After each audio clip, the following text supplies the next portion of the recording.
जय माता की। मैं एस्ट्रोलॉजर कनक। आज की चर्चा का विषय है कि ग्रह कैसे अस्त होते हैं, अस्त ग्रहों का क्या प्रभाव है और एवं उनका उपाय क्या है। ग्रहों का उदय एवं अस्त होना दो प्रकार से होता है। पहला, नित्य ग्रह उदित या अस्त होते हैं, जैसे कि सूर्योदय के समय सूर्य का उदय होना और सूर्यास्त के समय उसका अस्त होना। इसी प्रकार चंद्रमा का उदय होना एवं चंद्रमा का अस्त होना। चंद्रमा शुक्ल पक्ष और कृष्ण पक्ष में कुछ युति अनुसार अलग अलग समय उदित एवं अस्त होते हैं। दूसरा है सूर्य के समीप रहने से ग्रहों का अस्त होना और सूर्य से दूर जाने पर ग्रहों का उदय होना। स्क्रीन पर एक तालिका है, उसके अनुसार हम ये देख रहे हैं कि हर ग्रह कुछ अलग अलग डिग्री वाइज सूर्य के समीप या दूर जाने से अस्त हो रहे हैं।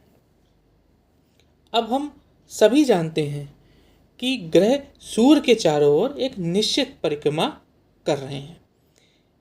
इसी परिक्रमा पर जब ग्रह सूर्य के निकट पहुंचता है तो वह अपना प्रकाश खो देता है या उससे वंचित हो जाता है। इसी को कहते हैं ग्रह का अस्त होना।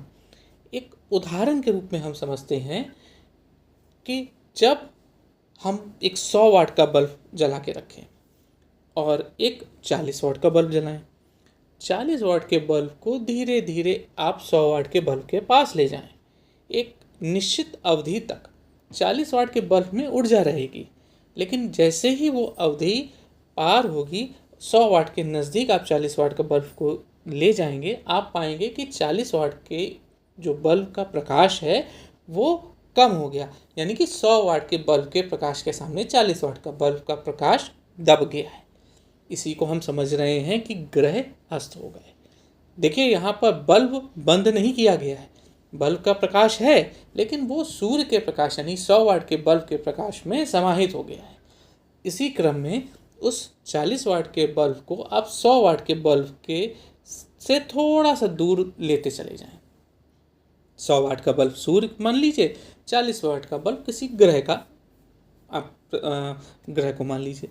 जब आप 40 वाट के बल्ब को पीछे धीरे धीरे लाएंगे तो आप देखेंगे एक निश्चित अवधि तक तो उस 40 वाट के बल्ब का प्रकाश नहीं दिखेगा, लेकिन एक निश्चित अवधि के बाद पुनः उसका प्रकाश आपको दिखने लग जाएगा।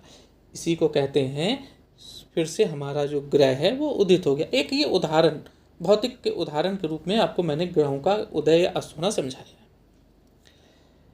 अब तालिका में जो वर्णित है उसके अनुसार चंद्रमा एक निश्चित परिक्रमा करते हुए जब सूर्य से 12 डिग्री पहले होता है तो वो अस्त होने लगता है, और सूर्य से जब वो 12 डिग्री आगे निकल जाता है उदित हो जाता है।